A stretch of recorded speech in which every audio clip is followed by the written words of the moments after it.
It was supposed to be an ordinary night. He had lived through countless of them before, each one passing as predictably as the last.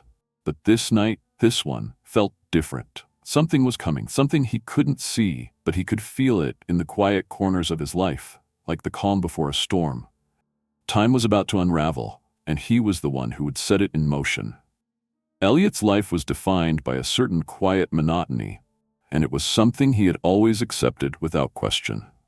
Every day followed the same routine. He woke up at precisely 7 a.m., though sometimes it felt as if he had never really gone to sleep at all. He'd get dressed in the same faded blue shirt and black trousers, both items of clothing as worn and tired as the rest of him. He'd leave his cramped apartment at exactly 8 a.m., no later, no earlier. The world felt like a mechanical clock, and Elliot was a small, indistinguishable cog in its gears. If you're enjoying this eerie tale, don't forget to hit the like button and subscribe to stay updated on the next chilling chapters.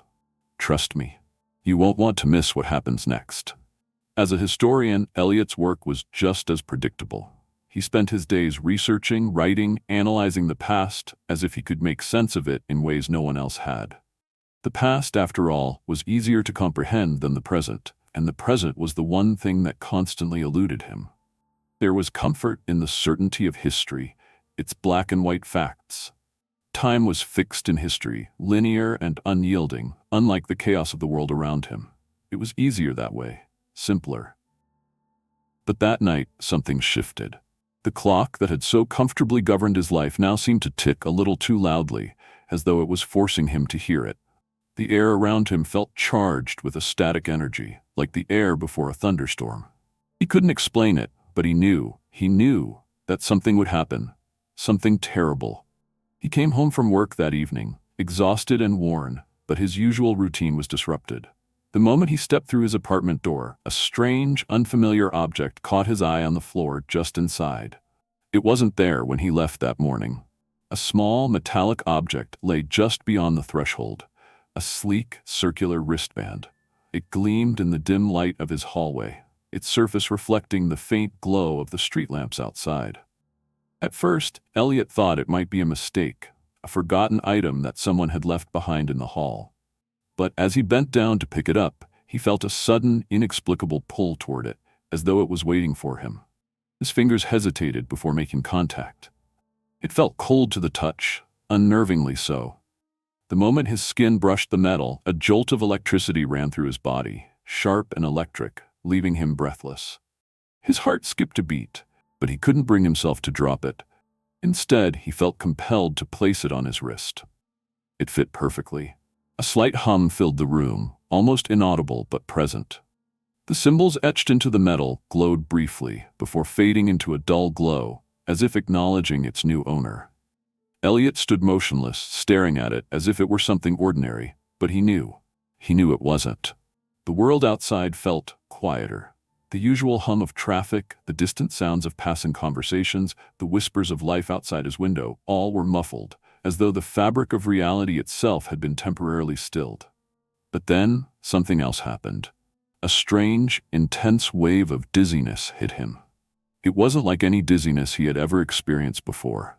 It wasn't disorienting. It was like a shift in time itself. His vision blurred, and for a brief moment, everything seemed to stretch, like he was looking at the world through the wrong end of a pair of binoculars.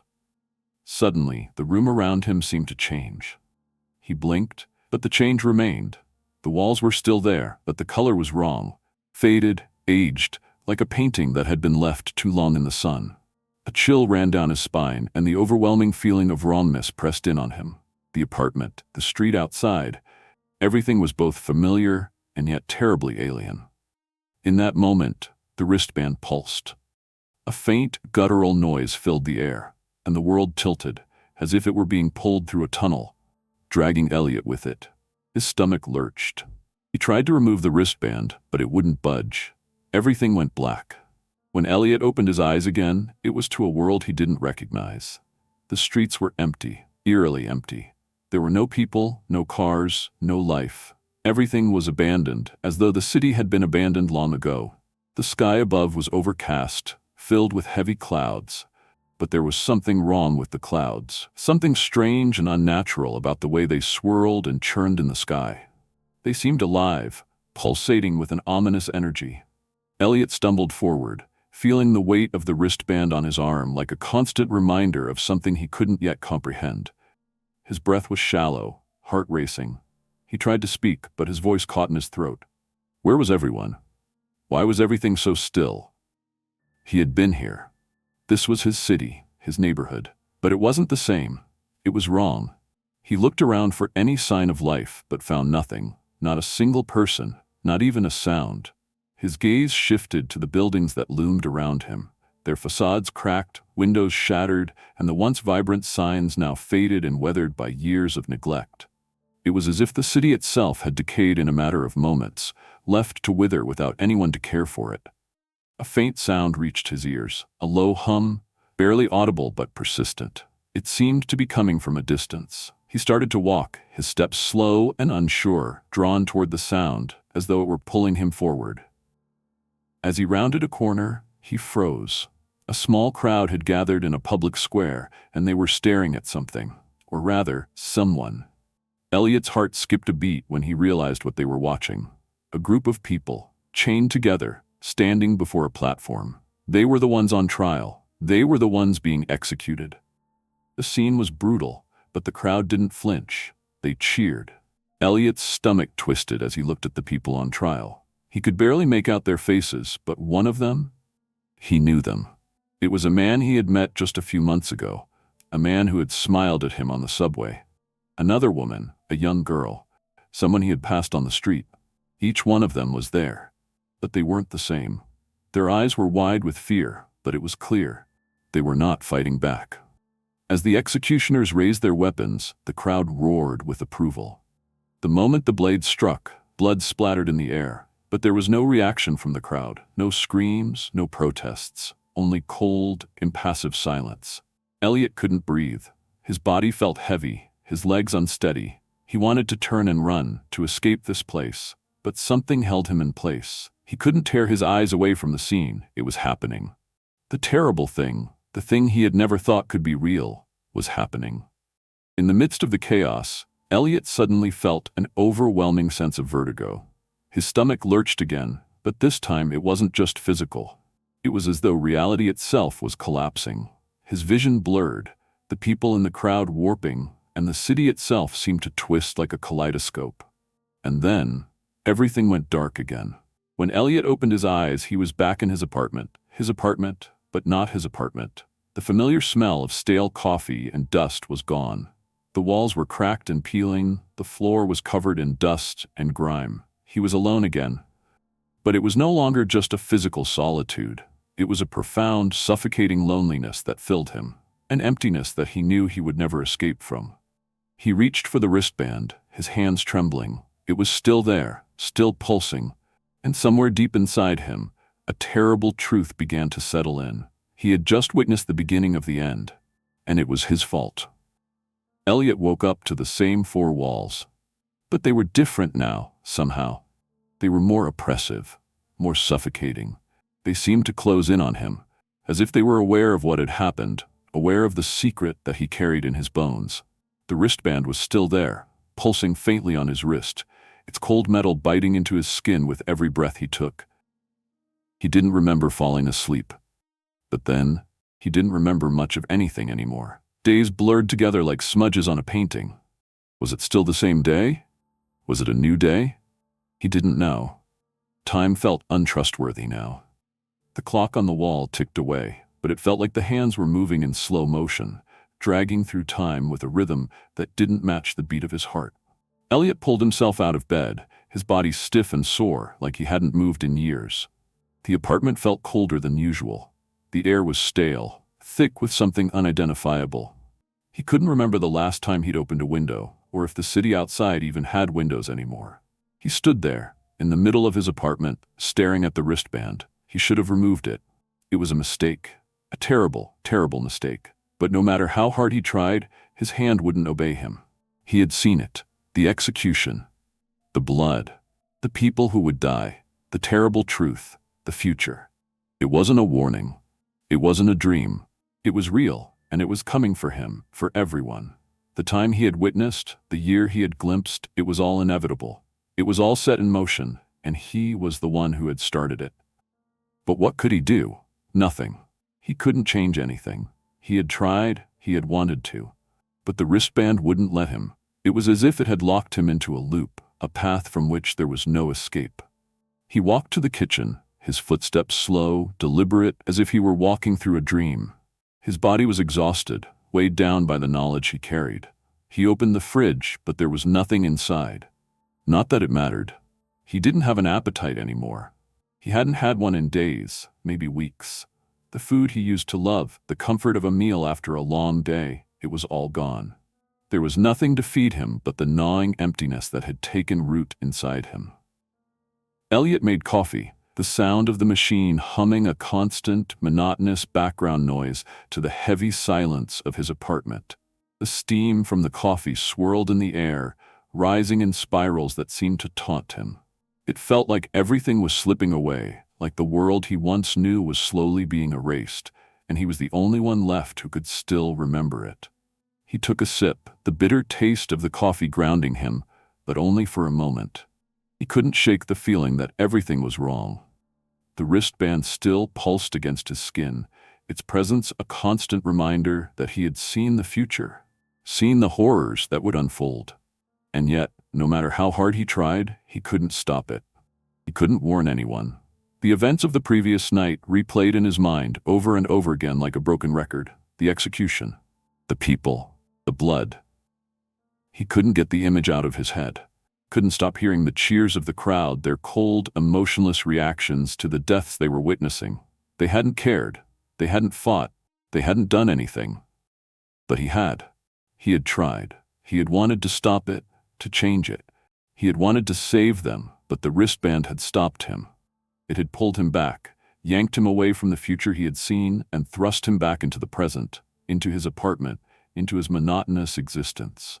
It had kept him there, trapped, unable to escape. He didn't know how long he stood there, staring at the empty kitchen. Time had become irrelevant. There was no past, no future, just the present, the same moment stretching out endlessly before him, stretching into a void that seemed to have no end. But then, something shifted again. The wristband hummed, a low, almost imperceptible sound, but it was enough to break him out of his daze. Elliot glanced down at his wrist, his eyes narrowing as he watched the symbols etched into the metal. They glowed faintly, pulsing in time with his heartbeat, as if they were alive, aware. The same symbols that had been there when he first touched it. He didn't understand them, didn't know what they meant, but he knew one thing: they were the key to everything. He had to know more. He had to understand what the wristband was, what it had done to him. He had to find a way to stop it, to break free from its grip on him. But where could he start? How could he even begin to understand something that was beyond comprehension? Elliot's mind raced as he moved toward his desk, the old wooden surface creaking under his weight. He sat down, pulling out his laptop. He opened a new browser window and began typing, searching for anything that could explain what had happened to him. But the more he searched, the more the panic crept in. Every search result, every article, every forum post only led to dead ends. There were no answers, no explanations, nothing about time travel, nothing about devices like the wristband. It was as if the world was trying to erase it from existence, trying to make him believe that what he had seen, what he had felt, wasn't real. But it was real. The execution, the people, the blood. It was all real. Frustration built up in his chest, tight and oppressive. He slammed his fist down on the desk, the sound echoing in the empty apartment. He was losing his mind. He was losing control. It wasn't supposed to be like this. He was supposed to be able to understand it. He was a historian, for God's sake. He had studied the past, had analyzed every event, every detail. He should have been able to make sense of this, to piece it together like a puzzle. But it didn't make sense. None of it did. Elliot stood up abruptly, his chair scraping loudly against the floor. He had to get out of the apartment. He had to get away from the wristband, from the suffocating weight of the knowledge that was consuming him. The world outside was still there, even if it felt like a distant memory, a faded image. Maybe if he could clear his head, He could figure out what to do. Maybe if he could just breathe, just for a moment, the answers would come. He walked to the door, the apartment growing colder with every step. The hallway outside was just as silent as his apartment. No voices, no footsteps, no signs of life. It felt like the entire building had been abandoned. He stepped out into the street, the world outside just as empty, just as lifeless. The only sound was the soft hum of the city's machines, the distant rumble of trains passing far off in the distance. Everything was wrong. Everything felt wrong. But then, Elliot caught a glimpse of something out of the corner of his eye. A figure. Just a shadow at first, but as he turned his head, it became clearer. A person. A woman, standing on the corner of the street, staring directly at him. She wasn't moving, just standing there, as if waiting. Her eyes locked with his, and in that instant, Elliot knew. She knew. She knew what he had seen. She knew what he had done. And she wasn't afraid. She was smiling. Elliot froze, his heart hammering in his chest. The smile was wrong. It wasn't friendly. It wasn't comforting. It was cold, distant, as if she was smiling because she knew something he didn't. And then she spoke. "You can't stop it," she said, her voice low and steady. "You're too late." Elliot's breath caught in his throat, his body frozen in place. The wristband pulsed again, a sharp, stinging sensation shooting through his arm, but he couldn't move. He couldn't tear his eyes away from the woman. She was still smiling, still waiting, as if she had all the time in the world. But Elliot didn't have time. Not anymore.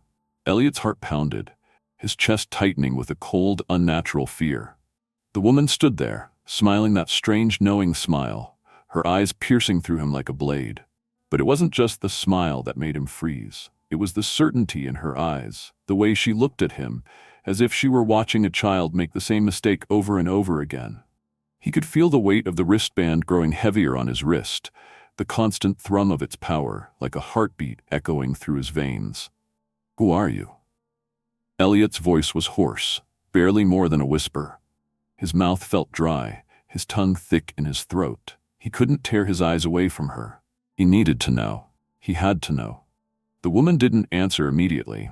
Instead, she tilted her head slightly as if considering the question. The street around them was silent. The hum of the city's machines distant, muffled by the thick fog of dread that enveloped them both. It was as if time had stopped, as if the world had paused to watch what was about to unfold. But then, slowly, deliberately, the woman spoke.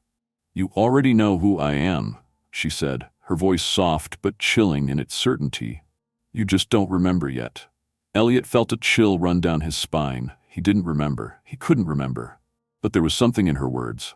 Something that scratched at the edges of his memory. Something that felt familiar but distant. He had seen this woman before. He had heard that voice before. But when? Where? The wristband on his wrist pulsed again, sharper this time, and a jagged pain shot up his arm. His fingers twitched, but he didn't move. He couldn't. The woman's presence was suffocating, her smile suffocating, and every second that passed seemed to stretch into eternity. He wanted to run, wanted to scream, wanted to do anything to escape, but his body refused to obey him. He was frozen, caught in the web of whatever was happening. Then, she stepped forward, her movement fluid, like water flowing through cracks in stone. She was close now, so close that Elliot could feel her breath, cold and faint, on his skin. Her eyes never left his, never blinked. It was as if she could see straight through him into the very core of his being. "Do you understand yet?" she asked, her voice barely above a whisper. "You were always meant to be here. This moment, it was inevitable." Elliot opened his mouth to speak, but no words came out. He felt a crushing pressure on his chest, as if the very air around him was thickening, pressing in from all sides. The city, the buildings, the streets, everything was closing in, shrinking, collapsing in on itself. His breath quickened, but it only made the pressure worse. "Stop," Elliot gasped, clutching his chest. "Stop, please." But the woman didn't stop. She just stood there, her eyes never leaving his, the smile never faltering. The space between them felt smaller, tighter, as if he were being drawn into her, pulled into whatever dark fate she had for him. The wristband pulsed again, sharper, stronger, until the pain became unbearable. Elliot's legs gave out beneath him, and he collapsed to the ground, gasping for air, his vision blurry at the edges. He could hear the woman's voice again, faint, distant. "It's too late. You can't stop it. Not now. Not anymore. Her words echoed in his mind, repeating over and over like a mantra. But then, just as suddenly, everything stopped. The pressure, the pain, the suffocating feeling, it all vanished in an instant. Elliot looked up, confused, his body trembling from the strain. The woman was gone. He blinked, his breath catching in his throat. He was alone, standing in the middle of the street, the city around him still and silent. It was as if nothing had happened, as if the woman had never been there at all. But he knew it wasn't a dream. He knew it wasn't a hallucination. He could feel the weight of the wristband on his wrist, still pulsing, still there. He wasn't imagining any of it. But then, something caught his eye. In the distance, just down the street, he saw a figure. It was a man, standing motionless, watching him. The man was tall, his face obscured by shadows, but there was something in the way he stood that sent a jolt of fear through Elliot's chest. The man wasn't looking at him directly, but it didn't matter. He could feel the gaze, the pressure, the knowledge that this person knew something that Elliot didn't. Before he could even think, the figure turned and began walking away, disappearing into the mist. But then, just as he reached the corner, the man stopped. He turned his head slowly, deliberately, and Elliot felt his stomach drop. The man smiled, the same smile as the woman. The same smile that had haunted Elliot's mind since the moment he first saw her. A smile that said everything. A smile that said he was too late. A smile that said the future was already decided. Elliot's breath hitched, his chest tightening again. He wasn't just frozen in the moment anymore. The world around him had become a prison. Each moment a weight that pressed harder and harder against his will, his ability to resist. The knowledge he had of the future he had witnessed through the wristband, it all felt like a curse now. It was as if every step he took led him further down a path he couldn't escape, a path where the end had already been written, where nothing he did could change the inevitable. Then the man was gone. Elliot stood there for a long moment, just staring at the empty street. His hands were shaking, his body drenched in cold sweat. He didn't know what to do anymore. He didn't know what was real and what wasn't. He couldn't even trust his own mind. But then, the wristband pulsed again, stronger than before. It pulled at him, drawing him toward something he didn't understand, but something he couldn't resist. The pain in his wrist was unbearable now. It wasn't just a sensation anymore. It was a burning, a searing pain that spread up his arm into his chest until it felt like his entire body was on fire. The world around him began to spin, blurring, spinning faster and faster, until it felt like the very fabric of reality was unraveling. He stumbled forward, his legs giving way beneath him, his hands gripping the sidewalk to steady himself. His mind was racing, trying to hold on to something, anything, but it was slipping away. He was losing himself, losing his grip on everything. And then, just as suddenly as it had started, the world stopped. Elliot collapsed onto the ground, his body numb, his mind empty. The pain in his wrist faded, and the weight of the wristband, so heavy, so relentless, was gone. For a moment there was nothing. No city, no people, no past, no future, just emptiness. But then a voice broke the silence. "It's too late. You knew it all along." Elliot's eyes snapped open, but the street was gone. The buildings, the people, the world he knew, everything was gone. All that was left was darkness. Endless, oppressive darkness. And then, in the blackness, he saw her again, the woman, her smile still there, as cold and knowing as before. "You couldn't stop it," she whispered, her voice echoing through the void. "And now, you never will." If you've made it this far, I want to thank you for sticking with me. But before you go, I need you to hit that like button, subscribe, and turn on notifications so you never miss another twist in this story. We're just getting started, and trust me, you don't want to be left behind. Share this with anyone who needs a good thrill, and comment below with your thoughts on what's coming next. Your feedback helps me create content you won't want to stop watching. Until next time, stay vigilant. You never know what's lurking in the shadows.